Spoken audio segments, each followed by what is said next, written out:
नमस्कार दोस्तों, आज आपका एक बार फिर से स्वागत है हमारे चैनल ई मित्रा सॉल्यूशन में। और आज मैं आपको डीजीपे से संबंधित सारी समस्याओं का हल बताने जा रहा हूं। तो आज इस वीडियो को आप पूरा देखें और अपनी डीजीपे से संबंधित सारी समस्याओं का हल एक ही स्थान पर प्राप्त करें। तो दोस्तों, इससे पहले मैं आपसे एक रिक्वेस्ट करना चाहता हूं कि जिन्होंने अभी तक हमारे चैनल को सब्सक्राइब नहीं किया है तो वह हमारे चैनल को सब्सक्राइब कर लें। सब्सक्राइब करने का तरीका बहुत ही आसान है। आपके सामने ये जो सब्सक्राइब का बटन आ रहा है, इसके ऊपर आप क्लिक करने के बाद में सब्सक्राइब हो जाओगे। तो चलिए दोस्तों, चलते हैं हम आज के अपने वीडियो पर। तो आज मैं आपकी सभी समस्याओं का हल बता दूंगा कि हम डीजीपे को किस प्रकार से इंस्टॉल कर सकते हैं, डीजीपे का प्रयोग कैसे कर सकते हैं, बायोमेट्रिक को कैसे इंस्टॉल करेंगे या .NET को, जो भी समस्याएं हैं आपकी, वो सारी समस्याओं का हल एक ही स्थान पर आज आपको मिल जाएगा। ये वीडियो देखने के बाद में आपको कोई और वीडियो देखने की आवश्यकता नहीं पड़ेगी, क्योंकि मेरे पास में बहुत सारे ऐसे कमेंट्स भी आते हैं, कॉल्स भी आते हैं और एनीडेस्क से भी मैं अधिकांश लोगों का डीजीपे है जो इंस्टॉल करके देता हूं। तो मैंने सोचा कि मैंने पहले वीडियो बनाया तो था, लेकिन मैंने सोचा कि अब मैं आज सभी समस्याओं का हल एक ही स्थान पर कर देता हूं। तो दोस्तों, सबसे पहले आपको डीजीपे इंस्टॉल करने के लिए क्या करना पड़ेगा, आपके पास में कुछ रिक्वायरमेंट होनी चाहिए, कुछ सॉफ्टवेयर होने चाहिए जो आपके कंप्यूटर में डाउनलोड होने चाहिए। तो कौन कौन से सॉफ्टवेयर की आवश्यकता है और किस किस सॉफ्टवेयर की आपको कहाँ कहाँ आवश्यकता पड़ेगी और कहाँ से हम डाउनलोड कर सकते हैं, तो मैं आपको बता देता हूँ। सबसे पहले इसकी रिक्वायरमेंट मैं तो यही चाहता हूँ कि आप अपने कंप्यूटर में विंडोज़ 7 है 32 बिट, वो अपने कंप्यूटर में इंस्टॉल करके रखें। दोस्तों, अन्य विंडोज़ में डीजीपे चल तो जाता है, लेकिन सबसे बेस्ट आपको मैं यही सलाह दूंगा कि विंडोज़ आपके कंप्यूटर में होने चाहिए, वो 32 बिट होनी चाहिए। दूसरी रिक्वायरमेंट आपकी ये रहेगी कि आपके कंप्यूटर में .NET का सॉफ्टवेयर होना चाहिए। .NET चाहे वो 4.0 हो, 4.5 हो या लेटेस्ट कोई भी वर्जन हो, चलेगा। ठीक है दोस्तों। तो इसके बाद में जावा का लेटेस्ट वर्जन आपके पास में डाउनलोड होना चाहिए, और इसके बाद में बायोमेट्रिक सॉफ्टवेयर से, और इसके बाद में डीजीपे के सॉफ्टवेयर से। तो मैं ये बता देता हूँ कि आपको ये कहाँ से डाउनलोड करने हैं और किस प्रकार से आपको, आज मैं आपको पूरी जानकारी देने जा रहा हूँ, इसलिए बता रहा हूँ। जावा का लेटेस्ट वर्जन मेरी तो यही इच्छा है कि आप जावा का लेटेस्ट वर्जन आप जो ऑफलाइन है उसको डाउनलोड करके रख लो, ताकि आपको बार बार उसको इंस्टॉल न करना पड़े। अब मैं आपको इनको इंस्टॉल करके बता रहा हूँ कि किस प्रकार 1 बाय 1 हम इनको इंस्टॉल करेंगे और आपकी सारी समस्याओं का हल हो जाएगा। तो सबसे पहले विंडोज़ 7 तो होगी आपके पास में। इसके बाद में आपको जो सॉफ्टवेयर विंडोज़ करते ही, दोस्तों मैं आपको ये एक बात बताना चाहता हूँ कि जिनके बार बार सॉफ्टवेयर इंस्टॉल करने के बाद में भी डीजीपे नहीं चलता है, तो आप एक बार अपनी विंडो को दोबारा कर लें, और विंडो को दोबारा करने के तुरंत बाद में कोई अन्य सॉफ्टवेयर आप इंस्टॉल न करें, और सबसे पहला, यहाँ तक कि आप विंडो को एक्टिवेट भी ना करें। तो आपको क्या करना है कि सबसे पहले आपका जो काम है, विंडो होते ही आप .NET फ्रेमवर्क को इंस्टॉल कर लें अपने कंप्यूटर में, क्योंकि इसके बाद में एक बार .NET में समस्या आने के बाद में ये जल्दी से सॉफ्टवेयर इंस्टॉल नहीं होता, बार बार समस्या आती है, और फिर आप डीजीपे इत्यादि अन्य सॉफ्टवेयर भी नहीं चला सकते इसके बिना। तो आपको क्या करना है, .NET सबसे पहले इंस्टॉल कर लेना है। उसके बाद में आप अपने जो ड्राइवर्स हैं वो इंस्टॉल कर सकते हैं। तो .NET इंस्टॉल होने के बाद में आपको क्या करना है, जावा का लेटेस्ट वर्जन आपको इंस्टॉल करना है। तो मैं आज आपको जावा का लेटेस्ट वर्जन इंस्टॉल करके बता देता हूँ। आपको गूगल में जाना है और जावा इंस्टॉल करना है ऑफलाइन।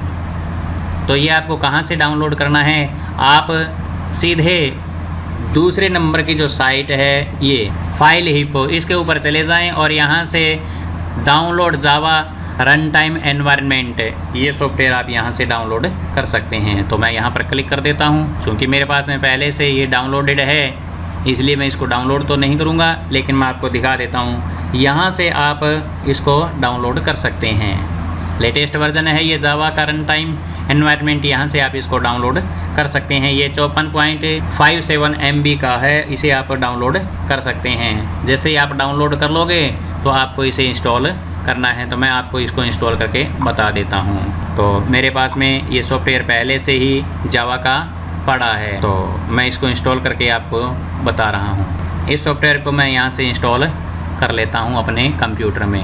एक बात ध्यान रखना कि जिस भी सॉफ्टवेयर को आप इंस्टॉल करो उसे रन एज एडमिनिस्ट्रेटर ही आप इंस्टॉल करना, ताकि आपको किसी प्रकार की समस्या न आए। तो ये देखिए यहाँ इंस्टॉल का जो बटन है इसके ऊपर आप क्लिक कर दीजिए और ये जावा है जो इंस्टॉल हो रहा है। ये ऑफलाइन सॉफ्टवेयर है जो जल्दी इंस्टॉल होगा। तो आपको एक बार इसको इंस्टॉल करना, एक बार आपको इसको डाउनलोड करना है, उसके बाद में बार बार इसको इंस्टॉल करने में दिक्कत नहीं आएगी। तो ये जावा का जो सॉफ्टवेयर है वो इंस्टॉल हो रहा है। आप देख सकते हो मेरे इस डेस्कटॉप पर कोई भी सॉफ्टवेयर इंस्टॉल नहीं है वैसे डीजीपे के लिए। और आप यहाँ कंट्रोल पैनल में भी चेक कर सकते हो हमारे कि सॉफ्टवेयर इंस्टॉल है या नहीं है।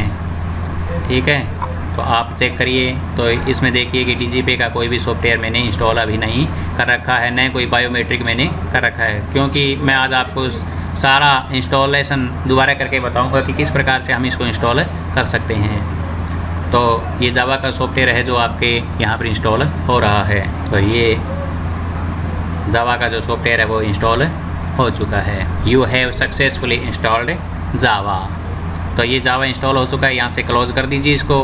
अब आपको क्या करना है, ये अपने आप ही अपने ब्राउज़र में वेरीफाई करने की मांगेगा। तो वेरीफाई जावा हमें कर देना है यहाँ पर। यदि नहीं हो तो इसका मैं अलग से तरीका बता दूंगा। कई बार क्या होता है वेरीफाई नहीं होता है, तो इसकी कोई समस्या नहीं है।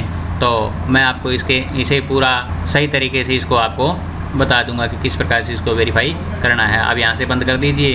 अब आपको दूसरा मैंने बताया था कि जावा इंस्टॉल होने के बाद में बायोमेट्रिक्स, एक बात ध्यान रखना, बायोमेट्रिक से कभी भी कंप्यूटर में लगा होना नहीं चाहिए जब आप बायोमेट्रिक सॉफ्टवेयर इंस्टॉल कर रहे हो। तो अब हमें बायोमेट्रिक सॉफ्टवेयर से हैं वो इंस्टॉल करने हैं। तो कहाँ से करेंगे मैं अब आपको बता देता हूँ। चाहे आप मोरफो उपयोग करते हों या आप कोजेंट उपयोग करते हों, कोई भी सॉफ्टवेयर इंस्टॉल करना हो बायोमेट्रिक का, आप ज़्यादा से ज़्यादा ये ध्यान रखना कि मोरफो का E1 और E2 इनका ही प्रयोग करना है। E3 नॉट सपोर्टेड है।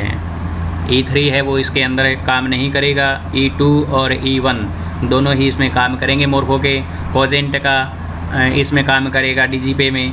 तो हम सॉफ्टवेयर मैं बता देता हूँ कि आपको कहाँ से डाउनलोड करना है। तो सबसे पहले आप यहाँ जाओगे गूगल में, और गूगल में जाने के बाद में आपको इस साइट पे जाना है रजिस्टर CSC पर। रजिस्टर CSC पर जाने के बाद में यहाँ पर लिखा हुआ है न्यू CSC एप्लीकेशन, तो इसके ऊपर आपको क्लिक कर देना है। दोस्तों CSC से संबंधित जो भी सॉफ्टवेयर आपको इंस्टॉल करने हो बायोमेट्रिक से संबंधित, तो आप इस सॉफ्टवेयर इस साइट से ही डाउनलोड करें तो आपके लिए बेहतर रहेगा, अच्छा रहेगा। तो आप यहाँ पर आधार नंबर अपना डाल दें। तो ये आधार नंबर डाल दिया। अब यहाँ पर फिंगरप्रिंट डाल करके आपको यहाँ पर कैप्चा डालना है। कैप्चा कोड जो है वो आपको डालना है और यहाँ सबमिट बटन पर क्लिक कर देना है। जब आपके सामने ये साइट ओपन हो जाए तो आपको यहाँ सेटिंग्स में जाना है और सेटिंग्स में आपको मोरफो चुन लेनी है जो भी है। ठीक है दोस्तों, तो मोरफो की आपको बायोमेट्रिक आपको चुन लेनी है यहाँ से और ओके प्रेस कर देना है। जैसे ही आप ओके प्रेस करोगे तो यहाँ पर यूजिंग डिवाइस, देखो यहाँ पर लिखा हुआ आ रहा है यूजिंग डिवाइस मोरफो E3।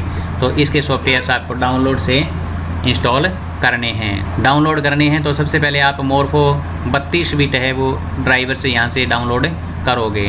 तो मैं यहाँ से डाउनलोड कर लेता हूँ। इसके साथ में ही आपको एक और जो सॉफ्टवेयर है वो आपको डाउनलोड करना है, मोरफो स्पॉट फाइल। इसको डाउनलोड करना न भूलें। तो यहाँ से मोरफो स्पॉट फाइल भी आप डाउनलोड कर लोगे। तो ये डाउनलोड हो चुकी है। अब मैं इसको आपको इंस्टॉल करके बताता हूँ। तो डाउनलोड्स में जाइए, यहाँ पर Morpho smart USB driver 32 bit है ये है, तो आप इसको एक्सट्रैक्ट करिए। एक्सट्रैक्ट करने के बाद में आप इसे इंस्टॉल करोगे। ये एक्सट्रैक्ट हो चुकी है, अब मैं इसको आपको इंस्टॉल करके बताता हूँ। तो आप इसे रन एज एडमिनिस्ट्रेटर करके इसको इंस्टॉल कर लीजिए। नेक्स्ट नेक्स्ट करते जाइए और इंस्टॉल कर लीजिए।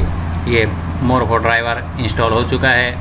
अब हमें जो दूसरा सॉफ्टवेयर है इसके साथ में जो सपोर्ट फाइल थी वो भी हमें यहाँ से ओपन करके इसको इंस्टॉल कर लेना है। सेटअप मोरफो का, इसे भी रन एज एडमिनिस्ट्रेटर कर देता हूँ मैं।